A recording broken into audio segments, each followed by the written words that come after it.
Hello বন্ধুরা, কেমন আছো সবাই? আশা করছি সকলে ভালো আছো। প্রিয় বন্ধুরা, আজকে তোমাদের জন্য নিয়ে এলাম আরও একটি নতুন গল্প। আশা করছি তোমাদের দাঁড়িয়ে যাবে, তাই ভিডিওটা শুরু থেকে শেষ পর্যন্ত দেখো। আমার নাম গোপী, বয়স ২৯। আমি কলকাতার বাসিন্দা। কলকাতা থেকে একটু সাইডে একটা মফস্বল এলাকায় থাকি। বাড়িতে আমার বাবা, মা, একটি বোন আছে। বোনের বয়স ১৯-এর মতো। সিটি কলেজে ফার্স্ট ইয়ারে পড়ে। দেখতে হেব্বি সুন্দরী, খুব ফর্সা, শরীর স্বাস্থ্য মোটামুটি। আমি আমার বোনকে ছোটবেলা থেকে আস্তে আস্তে বড় হতে দেখেছি। ১৩ বয়সের পর থেকে ওর ক্রমশ বৃদ্ধি পাচ্ছিল। আমার দেখে খুব লোভ হতো। মনে হতো যদি পেতাম একবার। আস্তে আস্তে যত বড় হচ্ছিল আমার লোভ তত বৃদ্ধি পাচ্ছিল। আমি ইয়ার্কি মেরে ওর সঙ্গে মজা করতে করতে ওর গায়ে হাত দিতাম।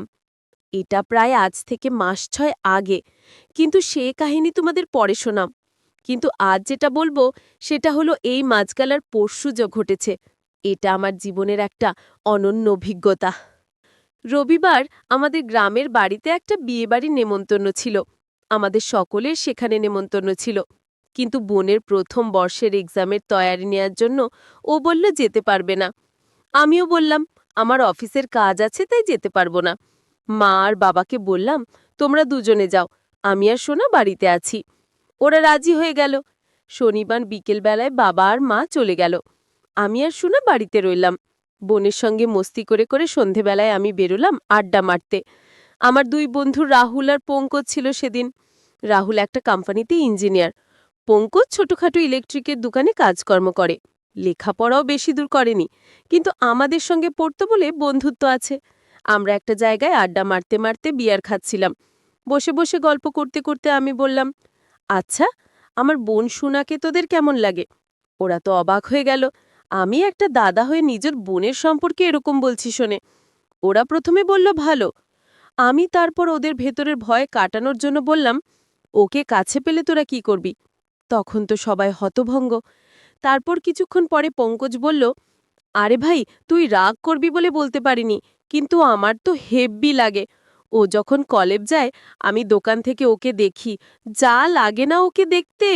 কতবার তোদের বাড়িতে ইলেকট্রিকের কাজ করতে গিয়ে দেখেছি। একটা সুযোগ করে দে না ভাই, তোর যা লাগে দেব।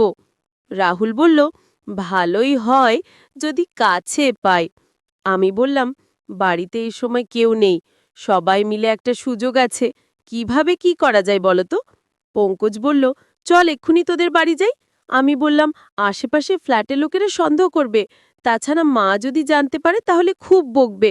এখানে হবে না, অন্য কোথাও। তখন রাহুল একটা মস্ত প্ল্যান দিল।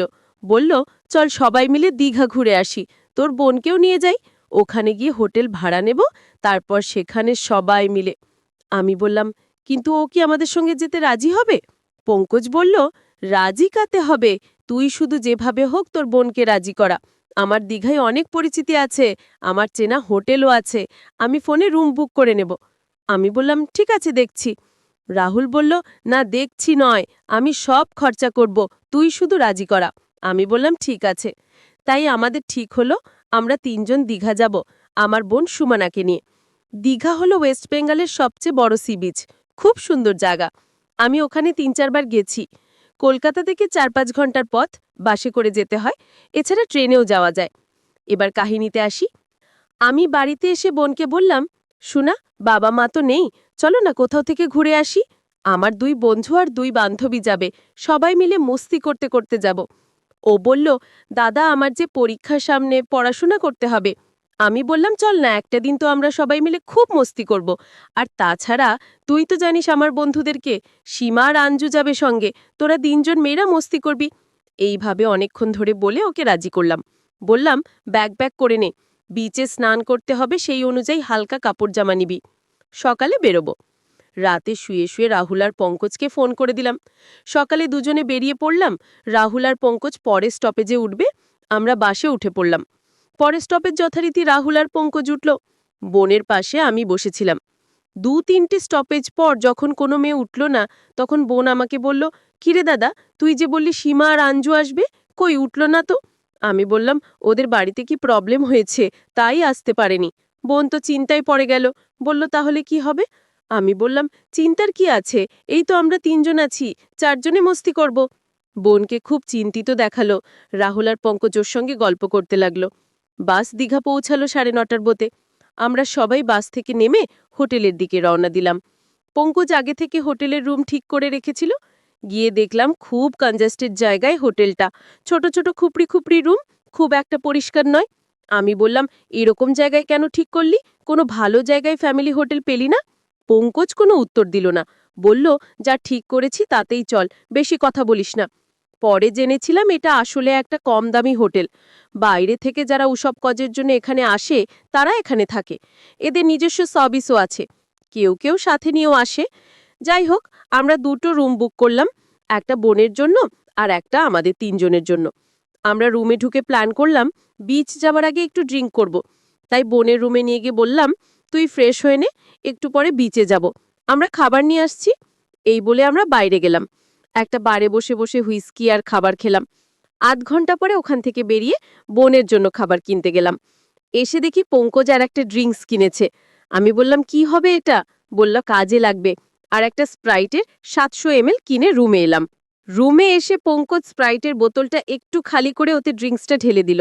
তারপর বলল, চল এবার সোনার রুমে, বলে সে খাবারটার স্প্রাইটটা নিয়ে সোনার রুমে ঢুকলো। আমিও গেলাম, গিয়ে বললাম, তুই ফ্রেশ হয়েছিস? বোন বলল, হাঁ দাদা। আমি বললাম, খেয়ে নে, তারপর বিচে যাব। পঙ্কজ ওকে স্প্রাইটটা দিল, বলল, সোনামা তুমি এটাও খেয়ে নাও। আমরা বসে বসে গল্প করতে লাগলাম। খেয়ে দেও স্প্রাইটটা খেতে লাগলো। বলল, দাদা স্প্রাইটটা এত কড়া কেন বলো তো? পঙ্কজ বলল, হয়তো ডিপে ছিল তাই, কিংবা হবে হয়তো আগেকার জিনিস, তুমি খেয়ে নাও, কিছু হবে না। বলাতেও খেতে লাগলো। আমরা ওকে বললাম, তুই খেয়ে রেডি হ, আমরাও রেডি হচ্ছি, বিচে যাব। তারপর 10 মিনিট পর রেডি হয়ে সোনাকে ডাকলাম। ও বেরিয়ে এলো একটা রেড কালার জিন্স আর একটা লাইট ইয়েলো জামা। ও খুব লজ্জা পাচ্ছিল এটা পরে, বলল, পঙ্কজদা এটা তো নাইট ড্রেস, এটা পরে বিচে যাব?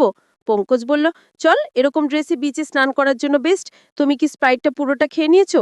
বোন বলল, না, পুরোটা খাইনি। পঙ্কজ তখন বলল, ওটা নিয়ে নাও, বিচে পিপাসা পেলে খাবে। তারপর আমরা বিচে গেলাম। সানডের বাজার, তাই আজ বিচে খুব ভিড়। আমরা একটু সাইডে কম ভিড় দেখে জলে নামলাম। সোনা জলে বেশি দূর নামলো না। আমরা অনেক দূর এগিয়ে গেলাম। কিছুক্ষণ পরে খেয়াল এলো সোনা সেখানে একা আছে। ভাবলাম দেখে আসি।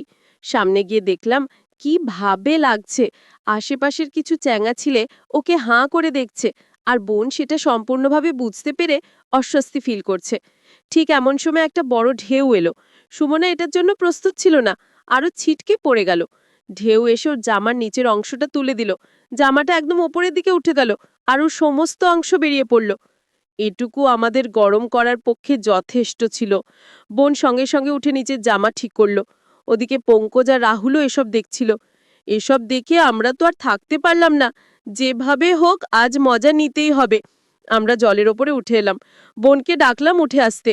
পঙ্কজের কোমরে বাঁধা গামছাটা সোনাকে দিল, বলল, চলো আমরা ওপরে উঠে বসি। আমরা সবাই মিলে ডাবের জল খেলাম।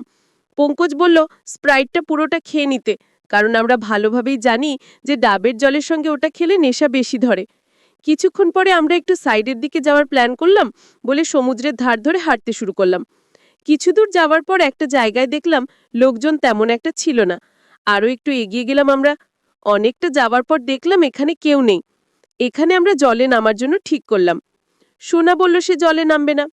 আমি আর রাহুল সমুদ্রের জলে নেমে এগিয়ে গেলাম। পঙ্কজ সোনাকে যাওয়ার জন্য বলছিল। সোনা কিছুতেই যাবে না দেখে পঙ্কজ ওর হাত ধরে টেনে আনলো। সোনা বেশি দূর যেতে চাইল না। পঙ্কজও আর জেদ করল না। পঙ্কজ সোনাকে জল ছেটাচ্ছিল। সোনাও পঙ্কজের সঙ্গে খেলছিল। ওরা দুজনে কোমর জলের মধ্যেই ছিল।